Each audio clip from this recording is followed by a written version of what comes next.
नमस्कार, मैं रचना शर्मा और चढ़ती कला टाइम टीवी देख रहे सभी दर्शकों का स्वागत करती हूं। आप देख रहे हैं हिंदी के समाचार। समाचारों की शुरुआत से पहले एक नजर आज की मुख्य सुर्खियों पर।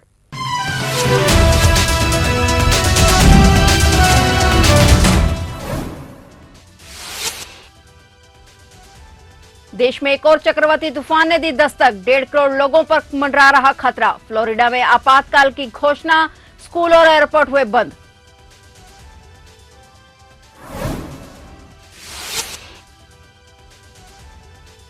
लुधियाना में आप सांसद संजीव अरोड़ा के घर ईडी की रेड। मनीष सिसोदिया का ट्वीट, हम नहीं झुकेंगे। ईडी की रेड पर आपकी तीखी प्रतिक्रिया।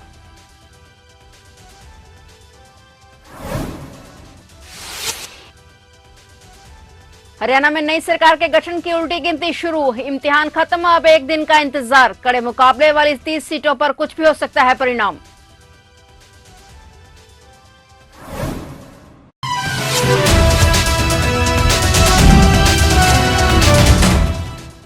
और अब समाचार विस्तार से। देश में एक और चक्रवाती तूफान लोगों की जान खतरे में डालने जा रहा है। चक्रवाती तूफान साइक्लोन मिल्टन अमेरिका के लिए खतरा बनता जा रहा है। यह तूफान मेक्सिको की खाड़ी में उठा है और तेजी से फ्लोरिडा की ओर बढ़ रहा है। अमेरिकी राष्ट्रपति जो बाइडेन की सरकार ने फ्लोरिडा में आपातकाल की घोषणा कर दी है। यह तूफान फ्लोरिडा के पश्चिमी तट पर बेहद घातक साबित हो सकता है, क्योंकि इसके कैटेगरी 3 का तूफान बनने की संभावना है। तूफान के कारण समुद्र में ऊंची लहरें उठेंगी और मूसलाधार बारिश बाढ़ की स्थिति पैदा कर सकती है। वहीं इमरजेंसी मैनेजमेंट डायरेक्टर ने पहले ही 6 अस्पतालों, 25 नर्सिंग होम और 44 सरकारी अस्पतालों को खाली करने के आदेश दिए हैं, जिनमें कुल 6,600 मरीज हैं। वहीं आज सोमवार से बुधवार तक एयरपोर्ट और स्कूल बंद कर दिए गए हैं। बता दें कि पिछले 2 हफ्तों में अमेरिका का यह दूसरा बड़ा तूफान होगा। इससे पहले चक्रवात हेलेन ने दक्षिण अमेरिका में कम से कम 225 लोगों की जान ले ली और $250 बिलियन का नुकसान किया है। भारत और मालदीव के रिश्तों में लगातार तनाव बना हुआ है। हालांकि दोनों देश अब संबंध सुधारने की कोशिश कर दिल्ली को एक मूल्यवान साझेदार और मित्र के रूप में देखता है तथा रक्षा समेत कई क्षेत्रों में सहयोग हमेशा प्राथमिकता रहेगा। और इसी क्रम में मालदीव के राष्ट्रपति मोहम्मद मोइजू भारत की यात्रा पर आए हुए हैं और यह उनकी पहली राजकीय यात्रा है। उन्होंने नई दिल्ली में कदम रखते ही कहा कि मालदीव कभी भी ऐसा कुछ नहीं करेगा जिससे भारत की सुरक्षा को खतरा हो। राष्ट्रपति ने चीन के साथ मालदीव के बढ़ते संबंधों पर भारत की चिंताओं को दूर करने की कोशिश की। उन्होंने कहा कि मालदीव दूसरे देशों के साथ सहयोग बढ़ा रहा है, लेकिन यह सुनिश्चित करता है कि उसके किसी भी कदम से क्षेत्र की सुरक्षा और स्थिरता को कोई नुकसान न पहुंचे। बता दें कि आज मालदीव के राष्ट्रपति ने प्रधानमंत्री नरेंद्र मोदी से भी मुलाकात की है। इस दौरान दोनों राज्यों के बीच सहयोग को लेकर भी चर्चा हुई।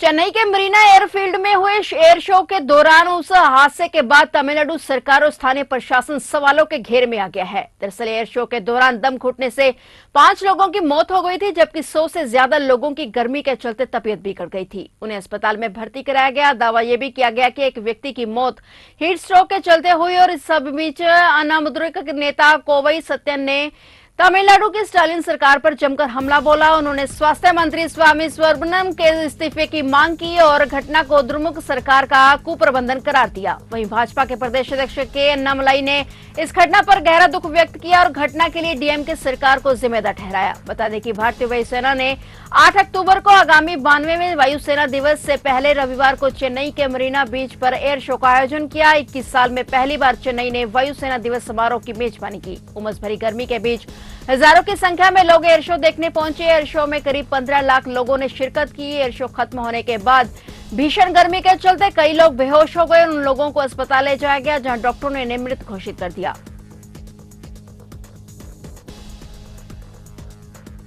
हरियाणा की 90 सीटों पर मतदान खत्म होने के बाद राज्य में नई सरकार के गठन के लिए उल्टी गिनती शुरू हो गई है। अधिकतर एग्जिट पोल ने कांग्रेस को स्पष्ट बहुमत मिलने का अनुमान लगाया है। 10 साल बाद हरियाणा में सत्ता वापसी के संकेत के बाद कांग्रेस जहां उत्साहित है, वहीं मुख्यमंत्री पद की दौड़ को लेकर खींचतान भी शुरू हो गई है। हरियाणा में 67.90% मतदान दर्ज हुआ और दूसरी ओर एग्जिट पोल को हवाई बताकर भाजपा खुद को तीसरी बार सत्ता की दौड़ में मजबूती से शामिल होने का दावा कर रही है। भाजपा का कहना है कि कल 8 अक्टूबर को नतीजे चौंकाने वाले होंगे। राज्य के प्रमुख क्षेत्रीय दल इनेलो को भी पिछले चुनाव के मुकाबले सुधार की आस दिख रही है।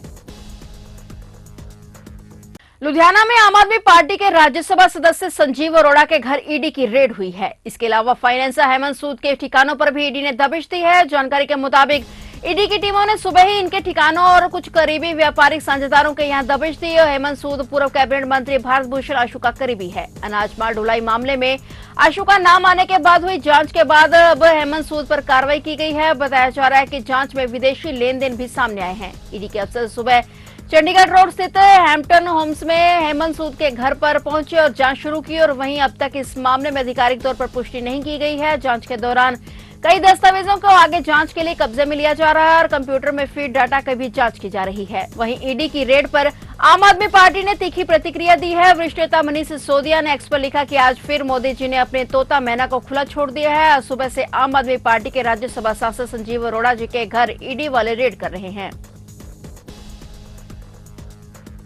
जमीन के बदले नौकरी मामले में लालू, तेजस्वी, तेज प्रताप समेत 8 आरोपियों की पेशी हुई। इसमें अखिलेश्वर सिंह, हजारी प्रसाद राय, संजय सिंह, धर्मेंद्र सिंह और किरण देवी शामिल थे। इससे पहले ईडी ने मामले में पूरक आरोप पत्र दायर किया था और इसके आधार पर कोर्ट ने तीनों को सम्मन भेजा था। जमीन के बदले नौकरी मामले में बिहार के पूर्व मुख्यमंत्री और राष्ट्रीय जनता दल प्रमुख लालू प्रसाद यादव, उनके दोनों बेटे तेजस्वी यादव और तेज प्रताप यादव को बड़ी राहत मिली है। दिल्ली की राउंड एवेन्यू कोर्ट ने आज सोमवार को तीनों को जमानत दे दी है। तीनों को 1-1 लाख के निजी मुचलके पर जमानत दी गई है। मामले की अगली सुनवाई 25 अक्टूबर को होगी।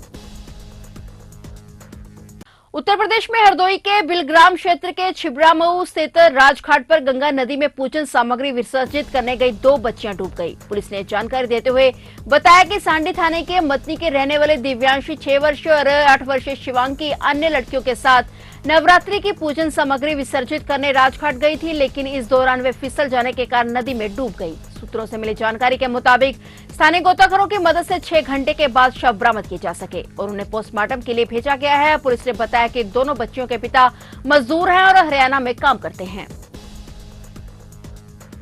उत्तर प्रदेश में रायबरेली रघुराज सिंह पैसेंजर ट्रेन के सतर्क लोको पायलट की वजह से एक बड़ा हादसा टल गया। समझदार लोको पायलट ने ट्रैक पर जमा रेत को देखते हुए समय रहते ही ट्रेन रोक दी और पायलट ने ट्रेन को बेपटरी होने से रोकने के लिए इमरजेंसी ब्रेक लगा दी। घटना के वक्त बड़ा हड़कंप मच गया। प्रत्यक्षदर्शियों के मुताबिक गंगा एक्सप्रेसवे पर मिट्टी डालने का काम चल रहा था और उसी काम में लगे एक डंपर ने ट्रैक पर रेत डाल दी और भाग गया। इसके तुरंत बाद रायबरेली से रघुराज सिंह शटल ट्रेन आई जो धीमी गति से चल रही थी और ट्रेन की गति कम होने के कारण लोको पायलट ने ट्रेन को अचानक रोक दिया और दुर्घटना होने से बच गई। उन्होंने कहा कि यदि ट्रेन की गति अधिक होती तो वह पटरी से उतर सकती थी। पुलिस मामले की जांच कर रही है और डंपर चालक की तलाश भी शुरू कर दी गई है। अधिकारियों ने बताया कि बाद में ट्रैक से रेत हटा दी गई और मार्ग पर रेल यातायात फिर से शुरू कर दिया गया। इससे पहले भारतीय रेलवे ने कहा था कि अगस्त से अब तक देश भर में ट्रेनों को पटरी से उतारने की 18 कोशिशें हुई हैं। अधिकारियों ने बताया कि जून 2023 से अब तक ऐसी 24 घटनाएं हो चुकी हैं।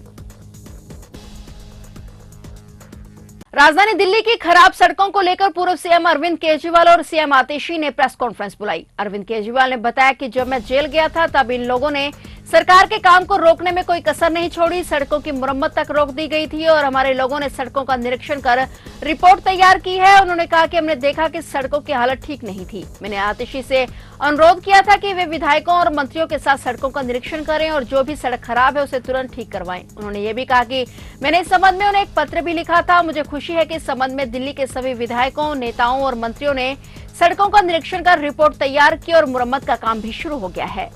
इन लोगों ने दिल्ली के लोगों को परेशान करने में कोई कसर नहीं छोड़ी।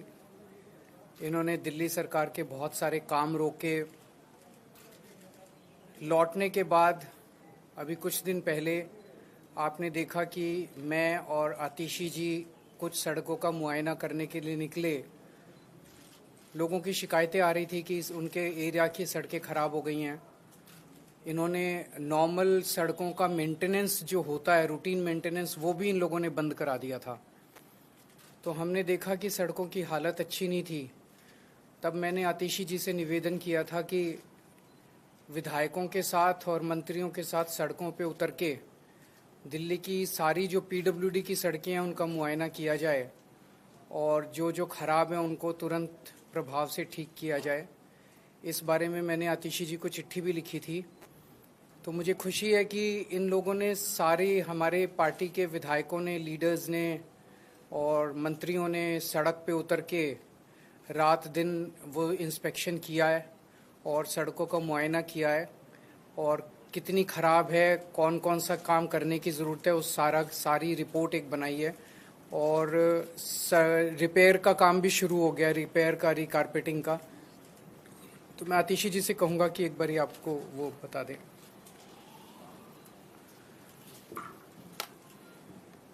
जैसा कि आप सब जानते हैं कि भारतीय जनता पार्टी की केंद्र सरकार ने आम आदमी पार्टी के खिलाफ, हमारे मुखिया अरविंद केजरीवाल जी के खिलाफ षड्यंत्र रचकर एक झूठे केस में फंसाकर अरविंद केजरीवाल जी को 6 महीने तक जेल में रखा। इस षड्यंत्र का मकसद ही था कि किसी भी तरीके से जो अच्छे काम दिल्ली की सरकार कर रही है, अरविंद केजरीवाल जी की सरकार कर रही है, उन कामों को रोका जाए। और हमने देखा कि किस तरह पिछले 6 महीने से दिल्ली के आम लोगों के डे टू डे कामों को रोका गया। तो आप देख रहे थे हिंदी के समाचार, और नए समाचारों के साथ फिर से हाजिर होंगे। तब तक के लिए देखते रहिए चढ़ती कला टाइम टीवी और मुझे दीजिए इजाजत। धन्यवाद।